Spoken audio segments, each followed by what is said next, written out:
Here's a brief overview of the jazz band B-flat blues warm-up, which is intended for young middle school jazz bands as a routine. The idea behind this warm-up is to focus on learning the harmonic structure of a typical 12-bar blues progression rather than just learning a blues scale. The other big thing is that it focuses on establishing a solid groove for your rhythm section, which is really important, so they start to play really well together. Rhythm section players have a choice of a simple or more challenging part based on their skill level. The wind players have 4 lines, which outlines all of the chord tones within each chord, building from root up to 7th by the time they get to line 4. Each line adds another chord tone.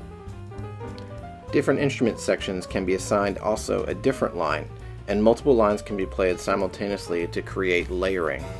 This can be helpful if it's a very, very young band that hasn't played parts with different things going on. Although I use this pretty much every day with my students, even at a higher skill level at times, it is still a good warm-up for them to use to start to listen very well at the beginning of class and focus on tuning and matching style. But it can also be used as a routine practice for teaching improvisation and memorizing the typical blues chord progression. The zip file includes a 1-page PDF part for each instrument. It also has a short worksheet for a small lesson or listening activity and also includes an answer key. There's also a worksheet for writing out the chord tones and another key if desired in case you want to learn a blues progression in a different key than concert B-flat. Basic possible improv scales outside of the blues scale are on a score type handout sheet as well. There are also 2 MP3 backing tracks at different tempos for kids to use to practice with or in the absence of rhythm section players in class. I've also used these MP3 practice tracks for kids to play assignments with. Some other accommodations that I created is an alternate page of the tuba part for playing the bass line if needed, and also an alternate page for a baritone sax player to play the bass line if needed. This can either reinforce your bass player's confidence or in the absence of a bass player. There's also an optional flute and French horn page that are included. The trumpet page can also be used on clarinet. The guitar part includes chord symbols and tabs for each chord. All the wind player parts have chord symbols above each measure as well.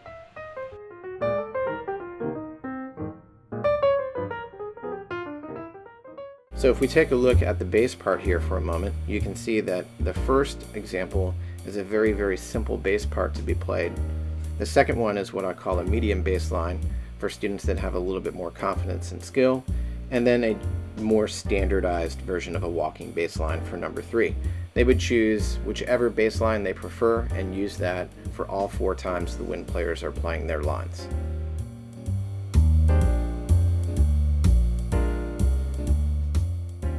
Here you can see the 4 standard lines for each wind part. It starts off with just playing the root, and then the second line goes root to 3rd, and then the 3rd line goes root 3rd 5th, and the 4th line does all 4 chord tones. This is to be played in a typical swing style.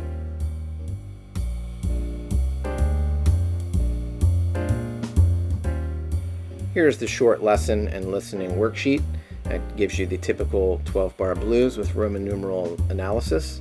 It also gives some standard blues tunes for students to listen to, recommended jazz albums, and a little short thing for students to look up and answer some very simple questions.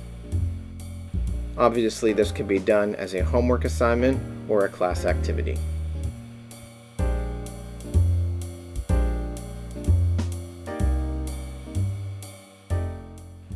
Here's the 12-bar blues progression worksheet where the Roman numerals are written out.